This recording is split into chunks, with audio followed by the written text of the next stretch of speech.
Patterson's.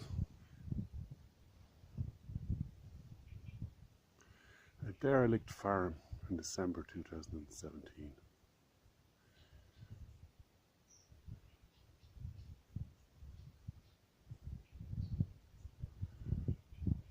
When you look at these old farms and wonder who lived there, what's their story? Is it with mystery or with sadness that we look back? We can trace back this Patterson's family back to about 1930. Eamon de Valera was ushering the new constitution in. Family, importance of the land, social stagnation. We were going to dance and farm our ways out of the yoke of the English law. On this farm lived a family who, through years of neglect of the countryside, decided en masse to move to America. However, they were leaving behind one older brother, between 40 and 50 years of age. It was no emigrant ship for him, as the Bull Cape might say.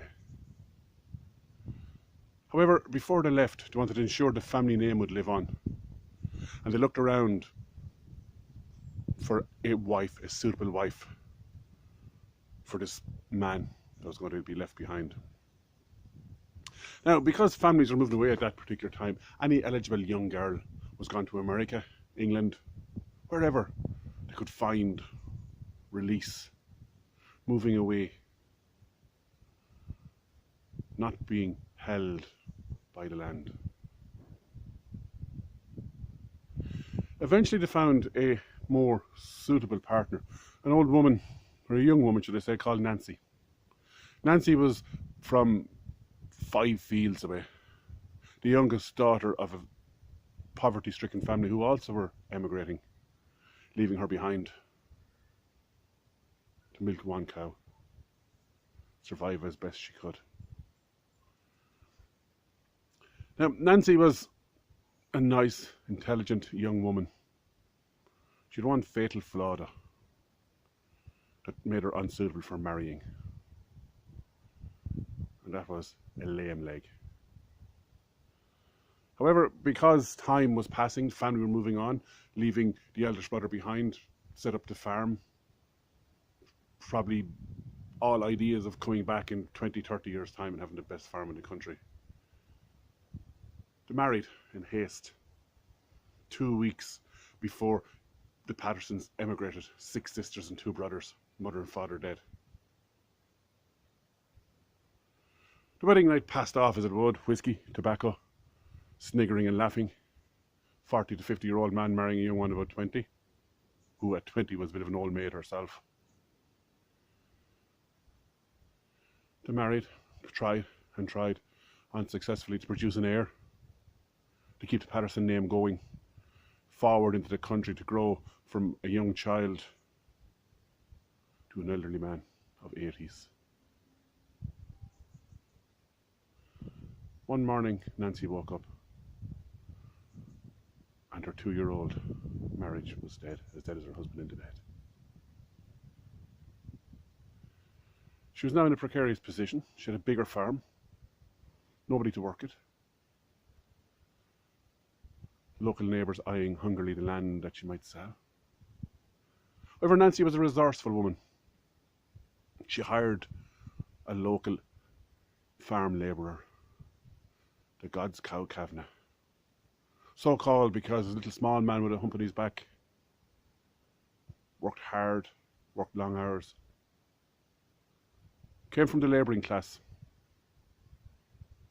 who had no restraints or boundaries based on what fields he could walk, what farms he could work on. Certain amount of freedom, certain amount of hardship at the mercy of your neighbours, but a certain amount of freedom. He worked on the farm for a while. 2 of them became quite close. Married. Didn't produce children. The Pattersons in America got wind of this marriage. Weren't one bit happy.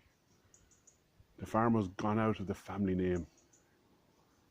So by hook or by crook, they came back en masse to reclaim the farm, to reclaim their birthright, to reclaim what was most holy to them: fields, ditches, rocks, boundaries, streams. Ownership of something only those with land could understand. On their return, they stayed with a local farmer, first cousin. One night about 9 o'clock, they came knocking on the door. They told Nancy and her new husband, the God's Cow Kavanagh, that we're going to have to vacate the farm. Nancy told them no. Go in and see your solicitor. The family went in, met with their solicitor. The solicitor told them, listen, she's married. Legally the farm is hers. There's no legal means you're going to move them off that farm. So the family decided if they couldn't move Nancy off it, they were going to move the God's Cow Kavanagh. One day, bright sunlight, they all came, told God's Cow Kavanagh, get out, or be badly injured or killed. Nancy and God's Cow looked at him incredulously for a while. However, the family were no weak-willed people who offered threats without the ability to carry them out. They each picked up stones from a fallen wall by the side of the half-mile lane, pegging them at God's Cow. With a squeal, he moved a step.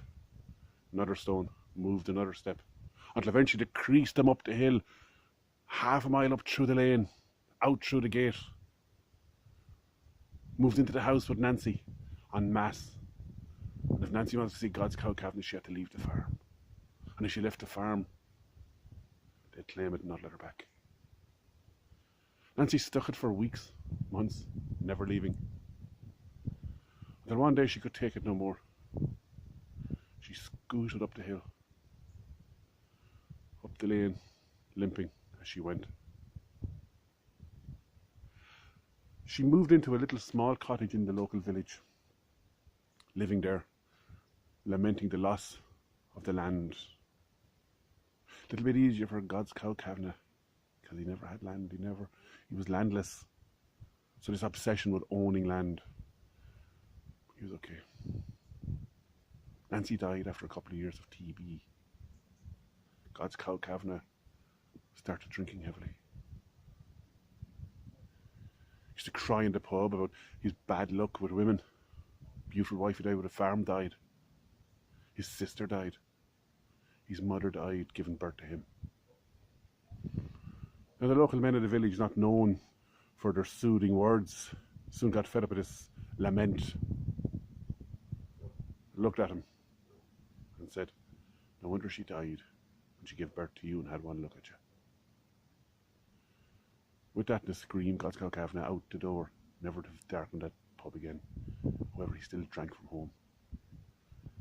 And eventually died, a whiskey-sodden man,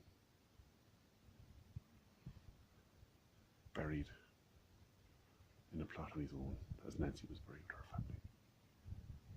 Landless in life, landless in death.